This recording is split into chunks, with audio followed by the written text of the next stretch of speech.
Good morning. Hey. Hello, hello, hello, hello, hello, people. Hello, everybody. All across the diaspora, all across the world, all across the universe. Everybody with accents and everybody without accents. Hello. Hello, all of my literate people. Hello to all of my illiterate people, all of my learners, all of the lifers. Good morning. Let's get online. I'm about to do my 30 minutes right now because I have a little break. I took a little break from cooking. You know, it's Sunday, January 11th, Sunday. I am cooking. You know, take my little 30-minute break to read. So I thought I'd just stream. I'll go back on stream later on today. We'll be talking about. I have another series called Starting a Business on Live, where I talk about the challenges that I face. But I will have my friend who is also starting a business. Well, he's not starting, he has a business, and we're going to talk about the challenges that he's facing. And some of those challenges, you know, are across the board, but this is not the time to talk about this. I don't have time to really yap on for too much. We're going to get straight to it.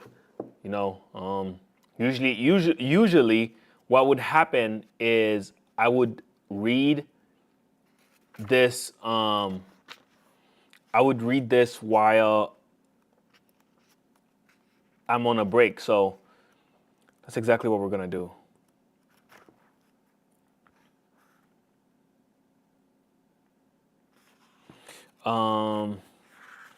Yeah. We're at Carrots and Sticks, part 2. We'll just continue reading it. I think last time, before we get started, I think it was a good turnout. I think a good amount of people watched it. I think like 9 views. That's okay for the first video. I think that's perfectly fine. I'm perfectly fine with that. A few people tuned in. And I think my interest is as well. When I read this, it will serve as a perfect road trip material for myself. Like I could listen to my own reading and, you know, revise or go back to some of these books, which is excellent because sometimes I do take long drives and I do look for materials to listen to. Anyways, you already know the rules. 30-minute on the clock. Chapter 2, Start with Why, How Great Leaders Inspire Everyone to Take Action by Simon Sinek. Starting my 30 minutes now. Oh.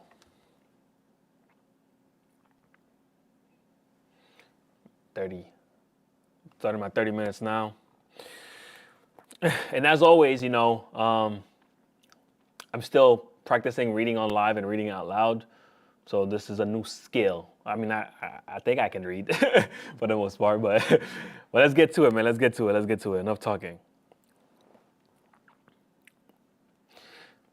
Chapter 2, Carrots and Sticks. Manipulation versus inspiration. There's barely a product or service on the market that There's barely a product or service on the market today that customers can buy from someone else for about the same price, about the same quality, about the same level of service, and about the same features. If you truly have a first mover's advantage, it's probably lost in a matter of months. If you offer something truly novel, someone else will soon come up with something similar and maybe even better.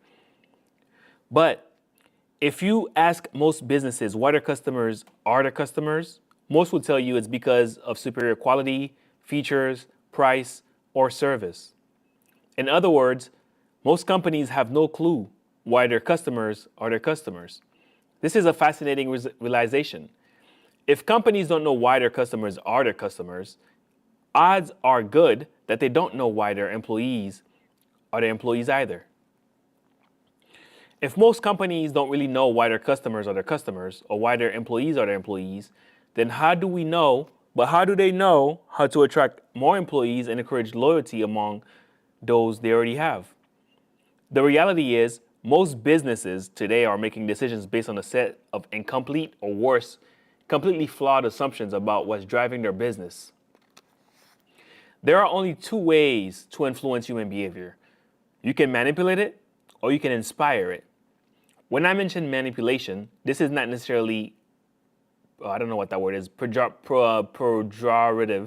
Pejorative. Let's look up that later, or we can stop now. Let's look at what that means. Pejorative. Expressing contempt or disapproval. And it's pronounced, pejorative. Expressing contempt or disapproval. When I mention manipulation, that is not necessarily pejorative. It's a very common and fairly benign tactic.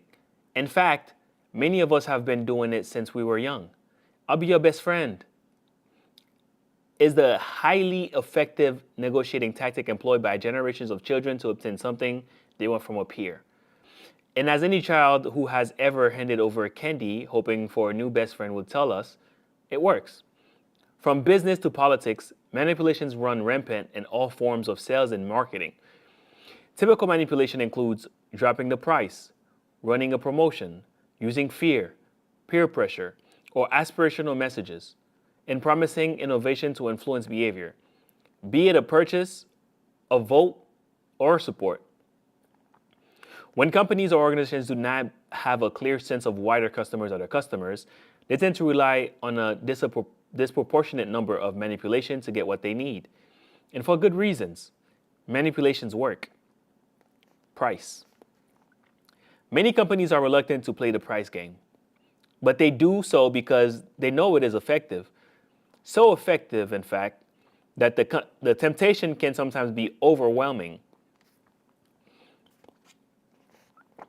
There are a few professional services firms that, when faced with an opportunity to land a big piece of business, haven't just dropped their prices to make the deal happen. No matter how they rationalize it to themselves or their client, price is a highly effective manipulation. Drop your price low enough and people will buy from you. We see it at the end of a retail season when products are priced to move. Drop the price low enough and the shelves will very quickly clear to make room for the next season's product. Playing the price game, however, can come at a tremendous cost and can create a significant dilemma for the company.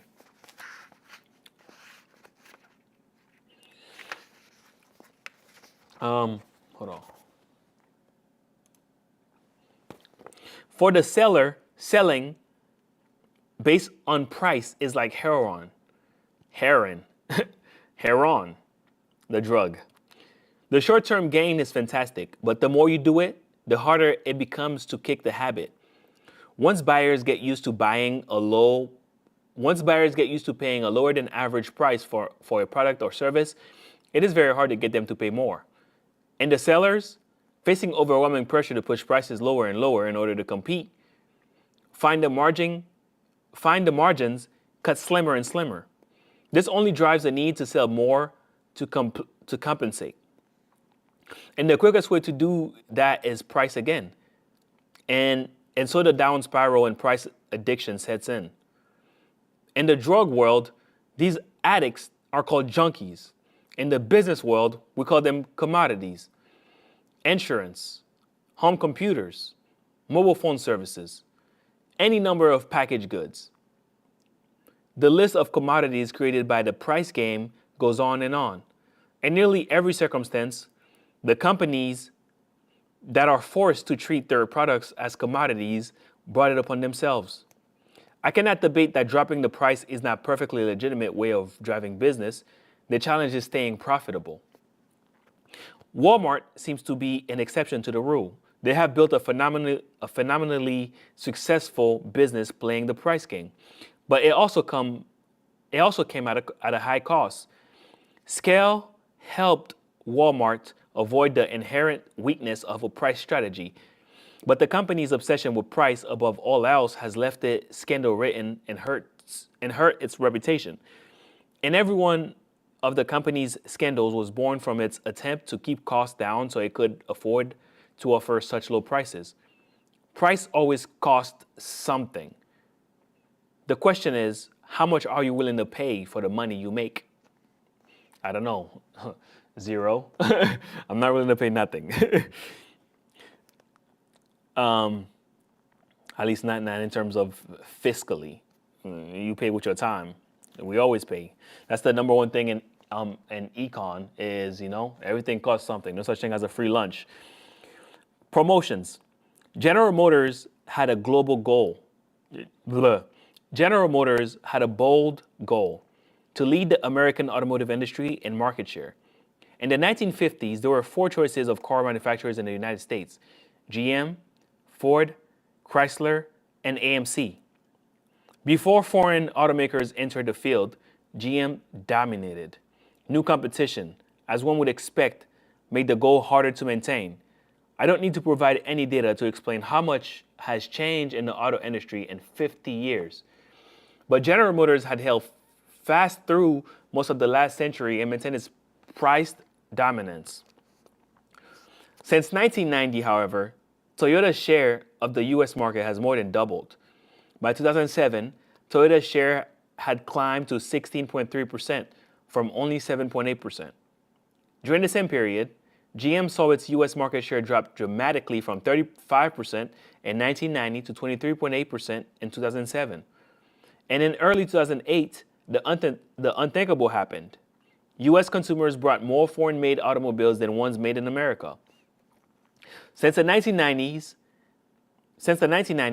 faced with this onslaught of competition from Japan, GM and the other US automakers have scrambled to offer incentives aimed at helping them hold onto their dwindling share.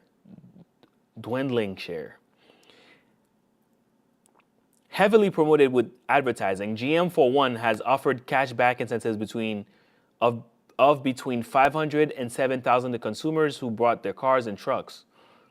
For a long time, the promotions worked brilliantly. GM sales were on the rise again. But in the long term, the incentives only helped to dramatically erode GM's profit margins and put them in a deep hole.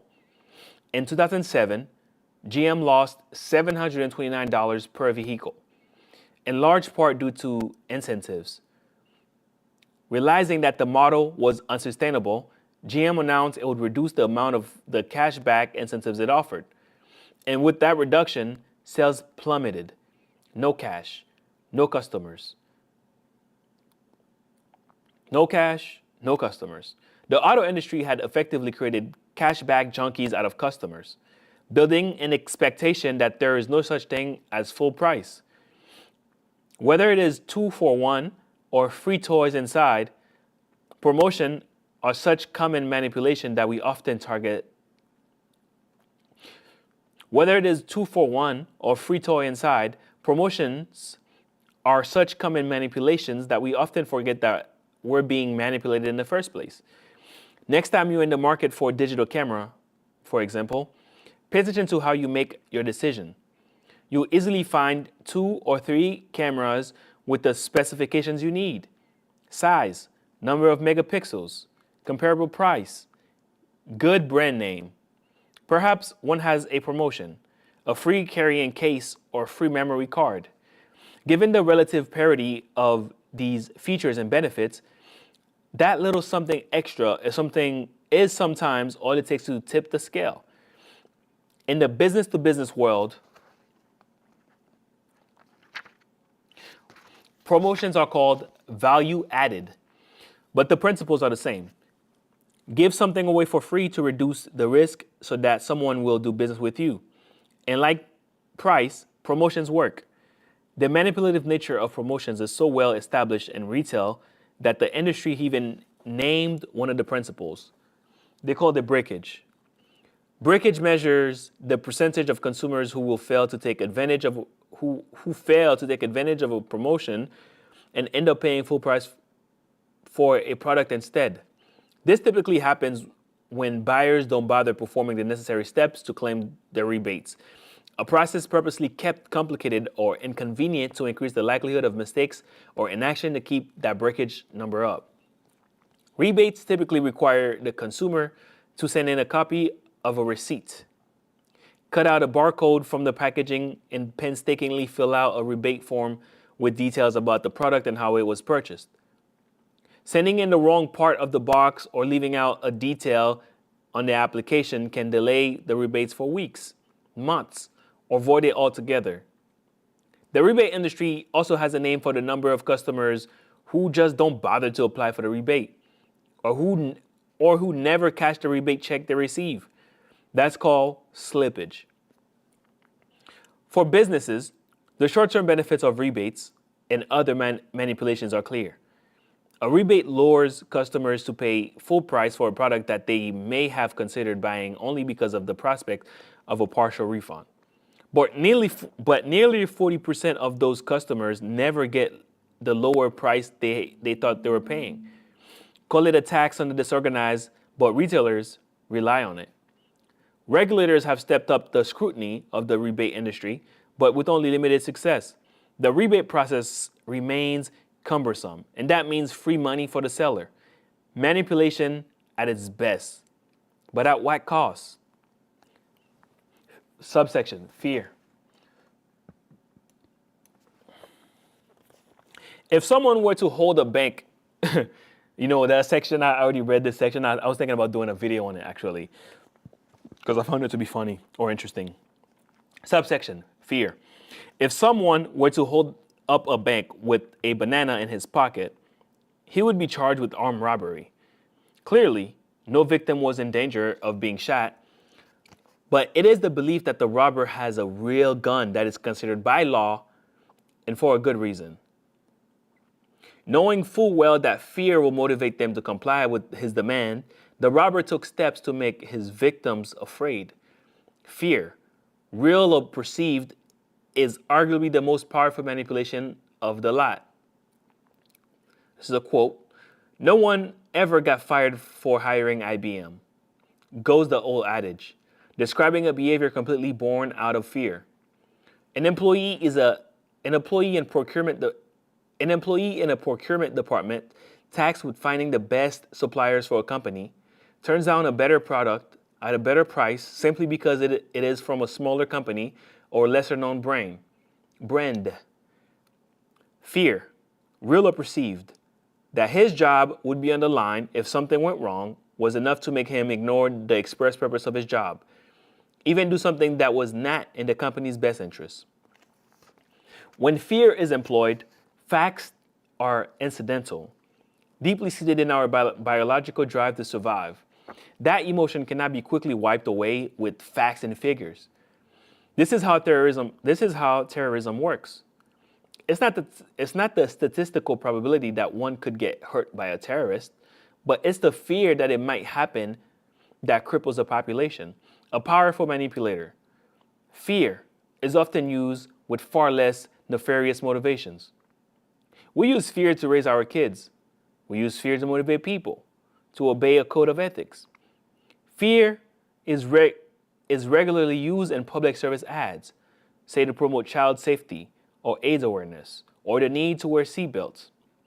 Anyone who was watching television in the 1980s got a heavy dose of anti-drug advertising, including one often mimicked public service ad from a federal program to combat drug abuse among teenagers.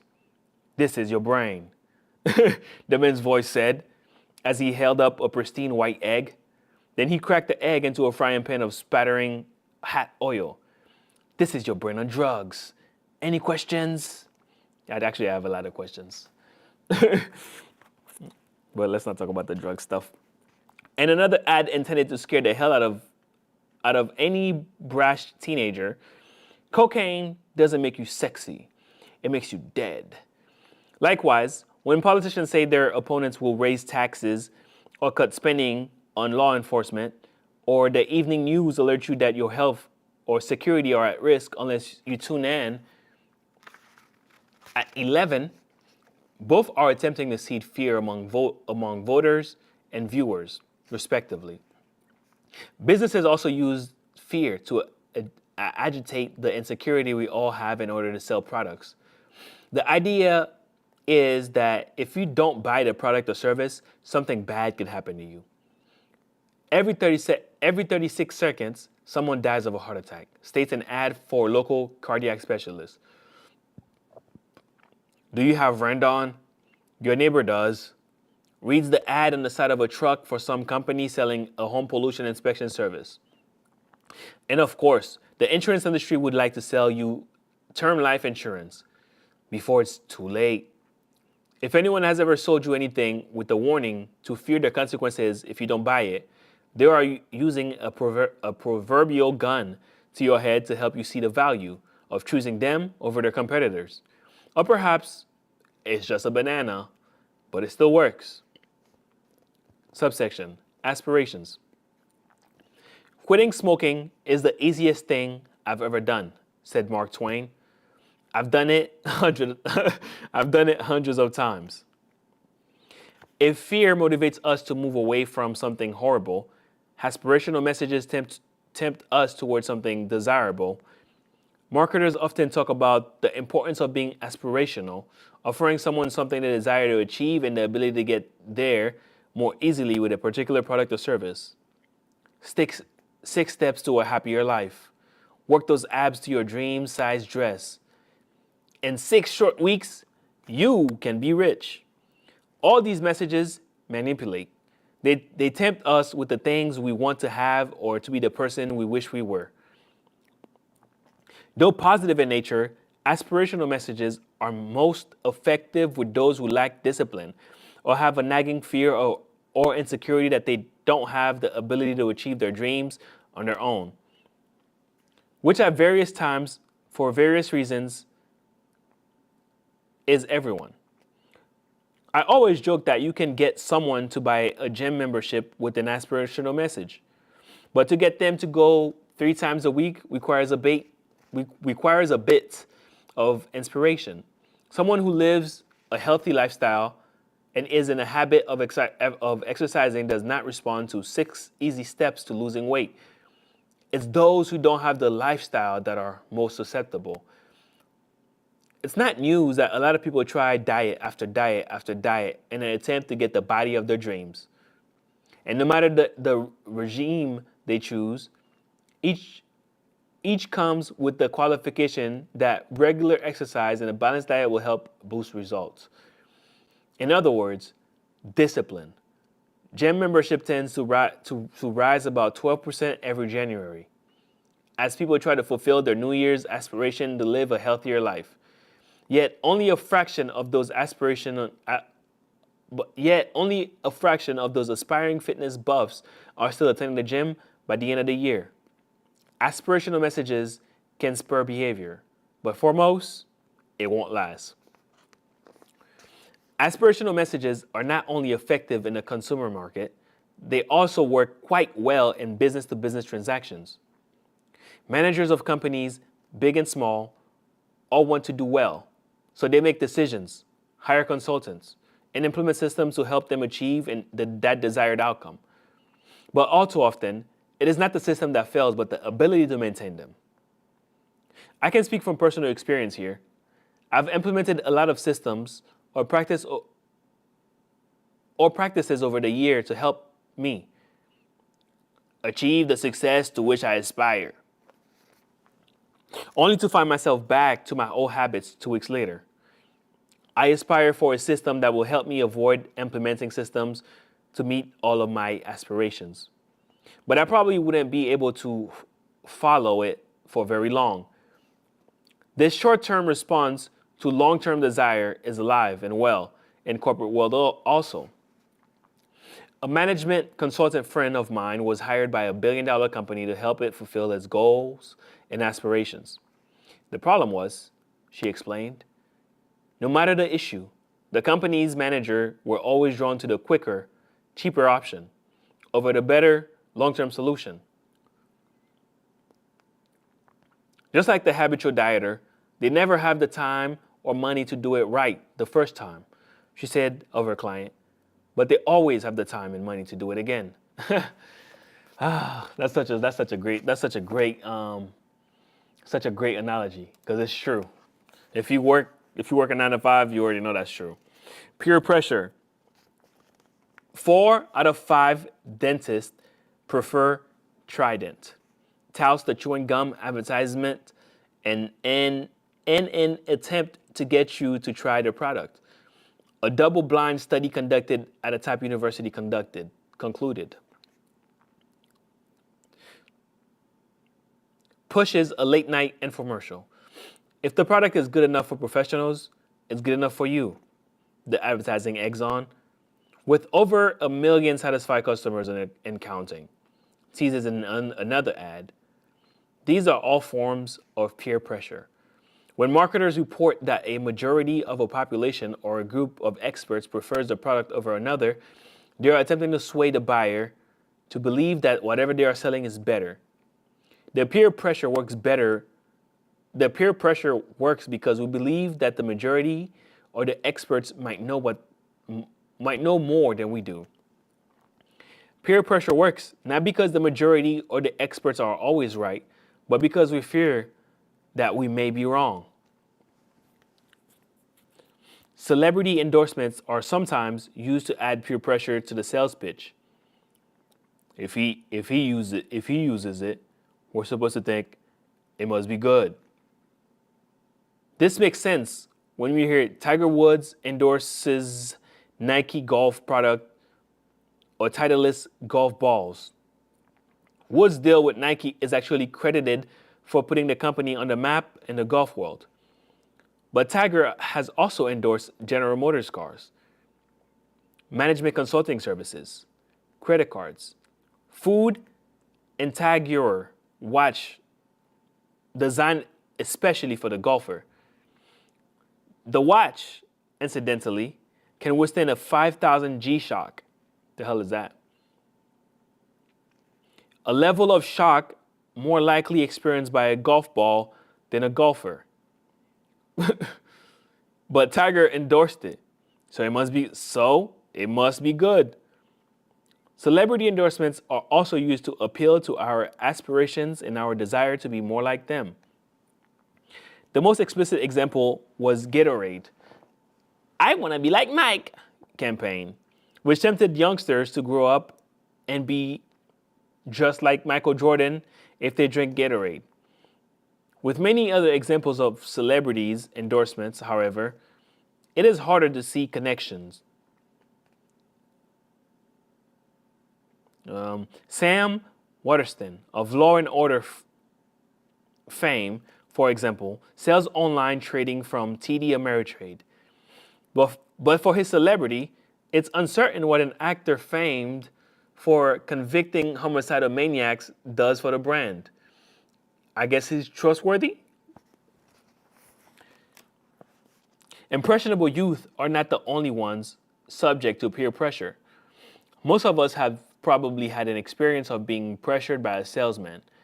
Have you ever had a sales rep try to sell you some office solution by telling you that 70% of your competitors are using their service, so why aren't you? But what if 70% of your competitors are idiots? Well, I guess you just add one more idiot to the pile. Or what if that 70% were giving so much value added or offered such a low price that they couldn't resist the opportunity? The practice is designed to do one thing and one thing only, to pressure you to buy, to make you feel you might be missing out on something or that everyone else knows but you. Better to go with the majority, right? To quote my mother, if your friends put their head in the oven, would you do that too? Sadly, if Michael Jordan or Tiger Woods was paid to do just that, it might actually start a trend. I swear. Especially nowadays, I swear. Subsection, novelty, aka innovation.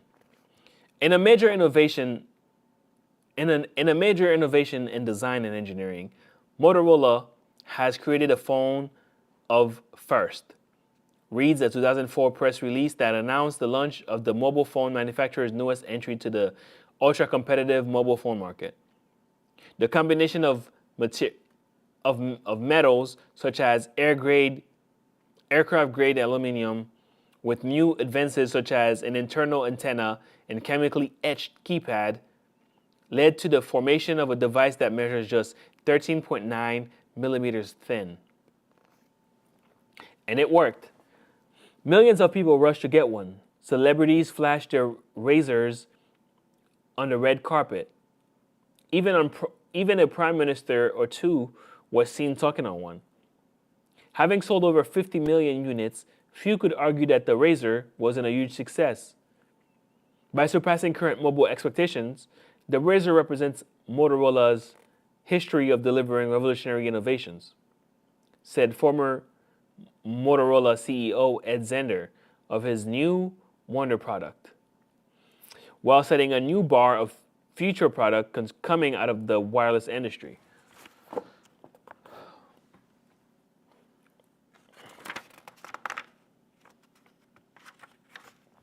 We approaching that 30-minute mark.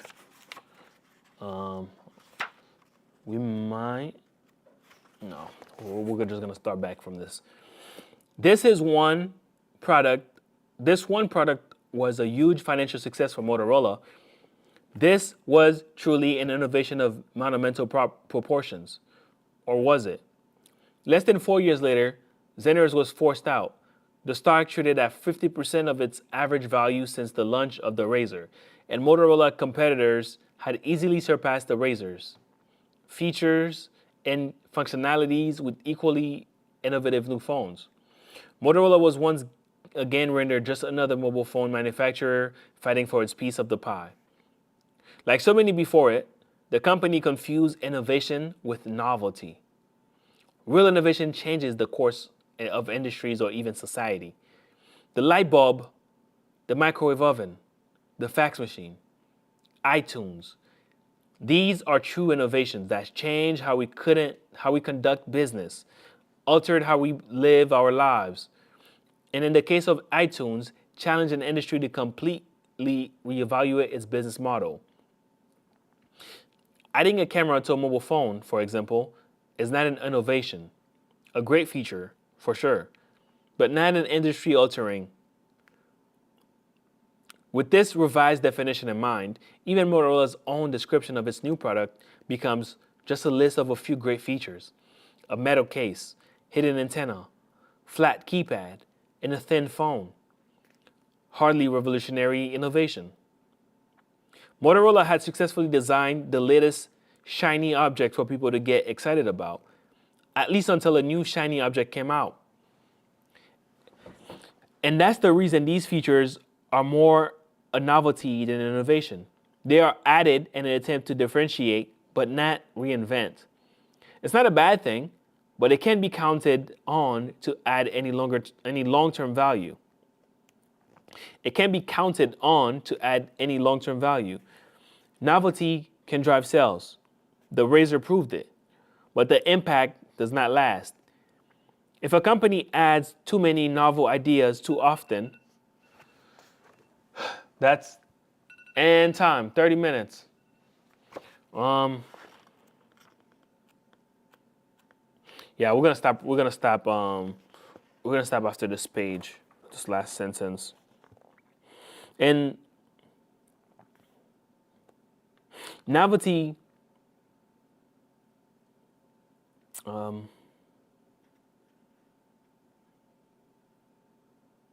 okay, I don't remember where I left off. They are added in an attempt to differentiate, but not reinvent. It is not a bad thing, but it can't be counted on to add any long-term value. Novelty can drive sales. The Razr proved it, but the impact does not last. If a company adds too many novel ideas too often, it can have a similar impact on the product or category as the price game. In an attempt to differentiate with more features, the products start to look and feel more like commodities. And like price, they need to add yet another product to the line to compensate for the commoditization ends in a downward spiral. We're gonna end on that subsection. We're gonna read this last. I know we're past the 30 minutes, but we're just gonna read into this last subsection. In the 1970s, there were only two types of Colgate toothpaste, but as competition increased, Colgate sales started to slip. So the company introduced a new product that included a new feature, the addition of fluoride, perhaps. Then another, whitening, tartar control, sparkles, stripes. Each innovation certainly helped boost sales, for a while at least, and so the cycle continued. Guess how many different types of toothpaste Colgate has for you to choose from today? 32. Golly. Today, there are 32 different types of Colgate toothpaste, excluding the 4 they make for kids. Wow.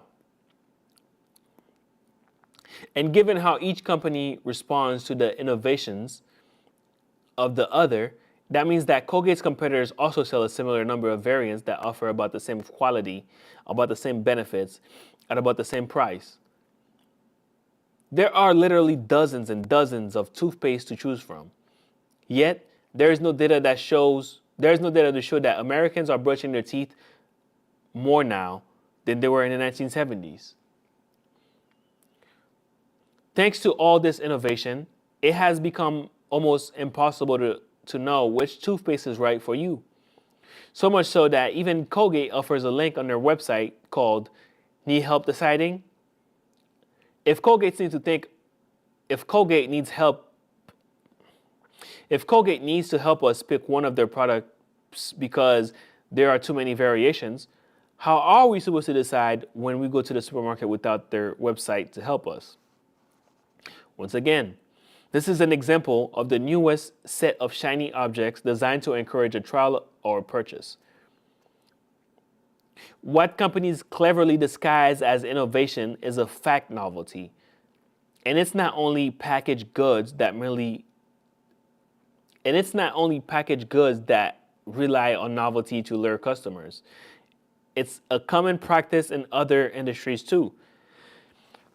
Excuse me. It works, but rarely, if ever, does the strategy cement any loyal relationships. Apple's iPhone has since replaced the Motorola Razr as the popular must-have new mobile phone. Removing all the buttons and putting a touchscreen is not what makes the iPhone innovative. However, those are brilliant new features. But others can copy those things and it wouldn't redefine the category. There is something else that Apple did that is vastly more significant. Apple is not only leading how mobile phones are designed, but in a typical Apple fashion, also how the industry functions. In the mobile phone industry, it is the service provider, not the phone manufacturer, that determines all of the features and benefits the phone can offer. T-Mobile, Verizon Wireless, Sprint, AT&T, all dictates to Motorola, Nokia, Ericsson, LG, and others what the phones will do. Then Apple showed up. They announced that they would tell the service provider what the phone would do, not the other way around. AT&T was the only one that agreed, thus earning the company the exclusive deal to offer the new technology. That's the kind of shift that will impact the industry for many years and will extend far beyond a few years of stock boost for the shiny new product. Novel, huh? All right, bet. We're stopping right here. Next session, I don't know if I'll have time to read tomorrow. I have a lot to do tomorrow. And if I do read, I'll probably read at work, which I probably won't be able to stream or read on my lunch break. So, yeah, I don't know if I'll be able to stream another passage. I might read it on my own and then come back and read it on the stream. anyways. But anyways, I should be back on stream later on. Thank you for watching. This is part 2. We're still reading part 2 right now. We'll be back later on to finish up. Peace.